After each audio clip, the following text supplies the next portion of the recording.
Ambassador Tom Noehring, thank you very much for joining us on Europe Now. Well, thank you for having me here. Tom, 2018 is a year, many analysts argue, of fresh opportunities for the EU, as well as some new burdens. I'm wondering if I could begin by asking you what's your sense of where the EU is at in 2018? Well, if you say challenges, it's a good starting point because, yeah, definitely a year of challenges. It will be, as the past year has been. But challenges means also opportunities. It also means risks, and I think that's where we are right now, at a time when Europe definitely is seeing a lot of challenges out there, from climate change, political challenges, economic challenges, migration challenges, Brexit rolling in front of our eyes, and we don't really know where that's going to end and how that's going to end. We know the divorce is probably final, but the conditions and all that. So there's a lot of challenges out there, but I think the important thing is that Europe in the past, the EU in the past, has managed challenges before and shown that we are actually pretty resilient. We will find solutions. Sometimes it drags out. It's not easy to be a democracy of 28, soon 27 member states. All have their say, all have their different values and positions and own things to defend, but that's where we are. Democracy takes time, but at the end of the day we find solutions. I think that's what EU has proven in the past, and I think that's how we're going to meet those challenges also in 2018.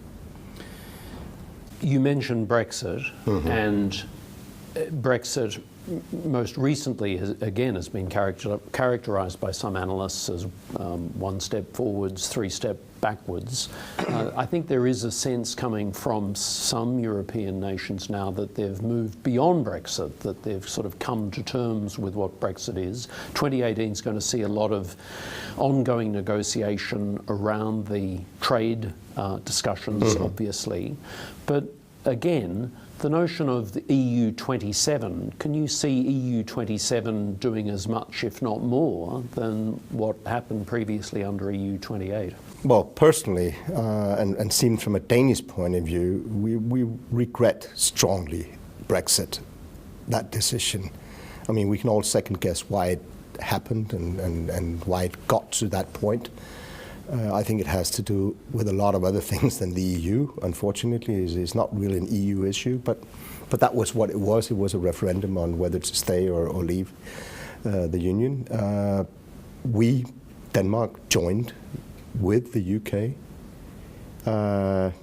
in 1973 and Ireland. And we're really sad to see the UK leave. It shouldn't be like that. I think that's the official position of my government, and that's how most Danes feel. We also feel strongly, as opposed to a few that have said, we joined together with the UK, so we leave together with the UK. That is not the sentiment of our government, of our parliament, or the people of Denmark. But we're sad to see them leave, and I think in many, many ways, some sound politics that UK has also stood for, although being difficult sometimes, definitely. But some, there was also, some reason, some solid reasoning coming out of London that we certainly are going to miss. And I think the way EU has developed, although always this discussion whether the UK was too difficult and going their own ways, it was also a way of keeping, to a certain extent, the balance within the EU. And now that balance is shifting a little bit, maybe. So there will be others who have to, come back and take that position and ensure that balance, which I think is a strong part, or a very important part of a strong EU. You mention, or you refer there to global forces beyond, that aren't just specific to the EU in terms of what's happened with Brexit and how it unfolded. The acclaimed German public intellectual Jürgen Habermas has, in an article recently commented and criticised governments, not only in the UK but across Europe, for what he calls the handing out of tranquilizers, pointing out that that really the debate has come down to this, whether you're kind of in the single market or not, when in fact what there should be is this much broader debate about these broader global forces that are affecting liberal democracies and perhaps even undermining the internal fabric and constitution of these democracies. What's your thoughts on this? Well, in many ways, I would actually tend to agree. I'm not so sure that every Danish politician or member of my government would say it so strongly, but yes, there are forces. You can ask yourself, what did the British voters really go out and vote for or against on that particular day? What did the voters vote for or against when they voted Trump as President of the United States? And we all have these similar movements or challenges in our respective countries. We have it in Europe, United States, we have it here in Australia, we're following it every day, trying to come to grips with globalization and who has benefited or not benefited from globalization. I think that was a main issue in the UK. I think to many voters in the United States, that was the main concern, that we didn't really, the general population didn't really reap the benefits of globalization. I'm not sure I agree, but I think I agree in one thing, and that is we didn't communicate in our respective countries very well the benefits of globalization. And I'm sure we didn't necessarily spread the benefits in a fair way so that everybody could feel the benefits. But I think if you had communicated, for instance, in the United Kingdom a little differently, that yes, there are benefits, it might not have come out to everybody, but the fact that we did address globalization in a positive way and take it, as part of what we do in the future, has ensured that our economies as such are stronger than they would have been. Maybe not distributed equally and fairly. That's a discussion you can always have in your respective countries and in my own country as well. But if we did not address the issue of globalization the way we've done in Europe, and I think many other places in Australia as well, we would be worse off. And that means that even those who feel that they didn't benefit fully would have been even worse off.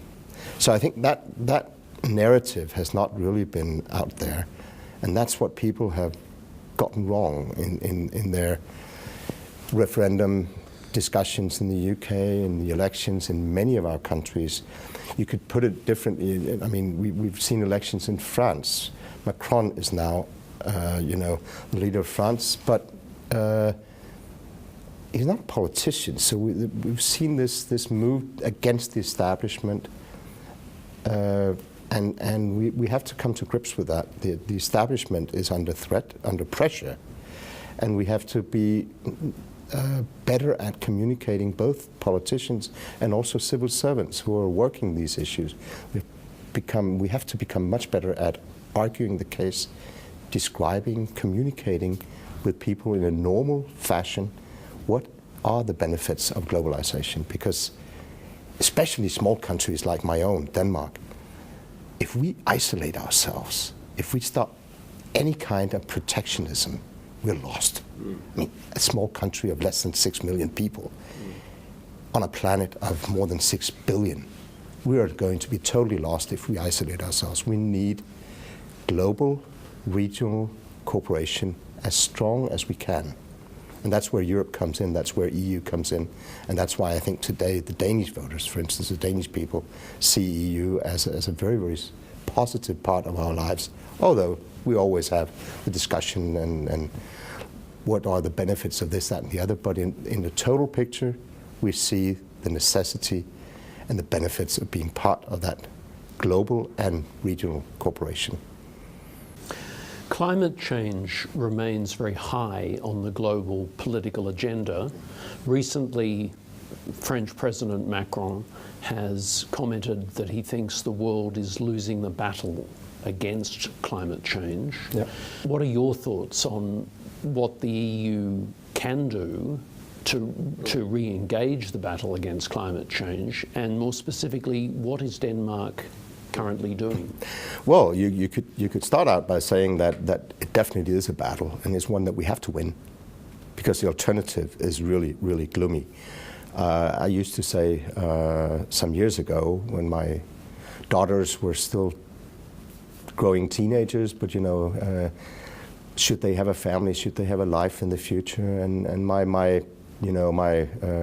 argument to my two daughters was, maybe you shouldn't, because putting children in the world in the future of no future doesn't really make sense. And I think the risk of not dealing with climate change are greater than the local solutions we find that are good for our economy this year, but we are losing for the future generations a very important battle. I think Denmark has been in the forefront since the 70s, really. We were hit by the oil crisis back then in 73, I think it was. And since then, we've really seen that the way forward is green economy, put it very broadly, finding different ways of being sure that we don't pollute our planet too much. And it's actually become part of our economy today and making our economy very strong. We've had across the board, left to right in our parliament, no matter which government we've had over those many years, one thing has been sure is that we do have to be in the forefront of trying to deal with the consequences of climate change. There may be variations from government to government, but the overall point is we are up there and we're trying to fight this battle. And we want to be within the EU one of the engines that pushes the EU policies in the right direction. Again, knowing that globally speaking, EU is the engine and has to continue to be the engine because some countries are definitely not there. We've seen positive changes, I think. The Paris Agreement was a positive result, a very important one, but one that is still words more than deeds when we come to the implementation. We've got to see each and every participating country do their bit and not crawl back from these decisions, because we are at a stage where the scientists can prove the consequences of not acting. And I think Denmark wants to continue to be an engine in that EU greater engine, which again will push, as we have done in the past, cooperating with good neighbors and good friends, and trying to really ensure that everybody is on board, because it's the future of our children and future generations we're talking about. We need to deal with that, and I think that's the policy of my government and my country. And there's broad agreement, not on details, but broad agreement on where we have to go. And I think the EU is going, we've had our battles inside the EU, but we're generally pushing in the right direction, and we continue to do that. The EU recently negotiated a massive trade deal with Japan, one of the largest open trade arenas based on global rules. And there are, of course, preliminary discussions proceeding between the EU and Australia. And this is hugely significant for both the EU and Australia, isn't it? Particularly in terms of what you're saying about the reassertion and rise of protectionism again. No, we're again here. My own country and my government are strong supporters of free trade agreements in general, of ensuring that the international rules-based order is protected and defended, and definitely when it comes to free trade. We have the Japan deal, we have the Canada deal, and our reading is that every time we enter into these deals, it's a win-win solution. It's not the opposite. And again, a small country like our own can simply not survive without free trade, and that is so important. We will be totally lost. We will be isolated, and our economy is going to suffer tremendously. And without saying that, for instance, Australia is not a small country in the same way, and it's a much larger economy, but definitely also a country like Australia will lose out if we turn from free trade and to more protectionist approaches. We're a strong supporter of that within the EU, and we will very much in the years to come, because it takes time to negotiate these agreements, but we will be a strong supporter of a very good and very open free trade agreement, as ambitious as it can be. With Australia and with the neighbouring country of New Zealand as well, we find that very, very important. And my foreign minister has made that argument again and again. This is to the benefit of all of us, and we will all see that. If the alternative happens, then we're all going to suffer. Finally, Tom, I wonder if I can ask you a question about the future and encourage you to look into your ambassadorial crystal ball, looking out, say, to 2030 or even longer, 2050 maybe. What, in your time so far in Australia, what do you think's possible, and what would you like to see in the relationship between Denmark and Australia going forward? Well, I think we're very fortunate right now in terms of time that the Australian government has just issued a white paper on foreign policy that looks exactly into that future. And one could sit here and be paranoid and worried that the EU and our individual member states are not mentioned on page 1, 2, or 3 up front there, which we would like, but I think that's paranoia. What is mentioned, and what is much more important, is the focus on a rules-based international order, democracy, human rights, as we talked about before, free trade. All these core issues for all of us is going to be the glue that links us together, and is what actually means that a country like Denmark, although 16,000 kilometers away from Australia, actually sees ourselves as almost neighbors in terms of values. And I think what we're going to be spending much more time on in the years to come is to ensure that those values are protected, defended, and that we go together with like-minded countries. And there, Denmark and Australia are definitely like-minded in so many ways. And I think we're going to be out there supporting each other, working together, ensuring that that rule-based international order is defended, preserved for the future. We have a lot of things going on this planet Earth. You talked about climate change. Migration is a crucial issue that I wouldn't call it a threat, but it is definitely a challenge, something we need to deal with. We know it. Australia knows it. Europe has seen the consequences of not being able to deal properly with the flow of migration.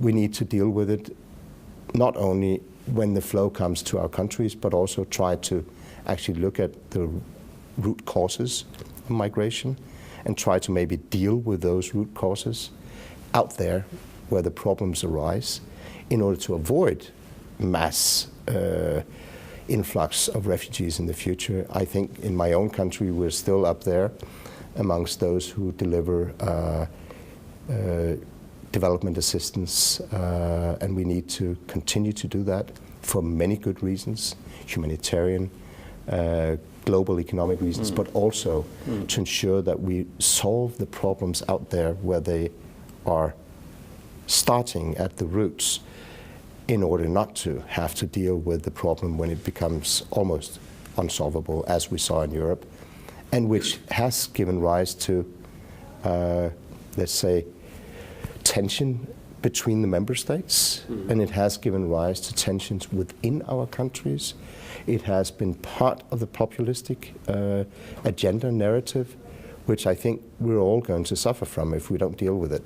So I think we really need to challenge, or take these challenges on board and deal with them properly. And again, I think we are very close, like-minded with Australia. Denmark, Australia, EU, Australia. And I think we will be able to find common solutions for the future if we really work together rather than trying to isolate ourselves and start building Fortress Europe, Fortress Australia, Fortress Denmark is never going to work. Ambassador Tom Noehring, thanks very much for joining us on Europe Now. Thank you. It's been an absolute pleasure. Thank you.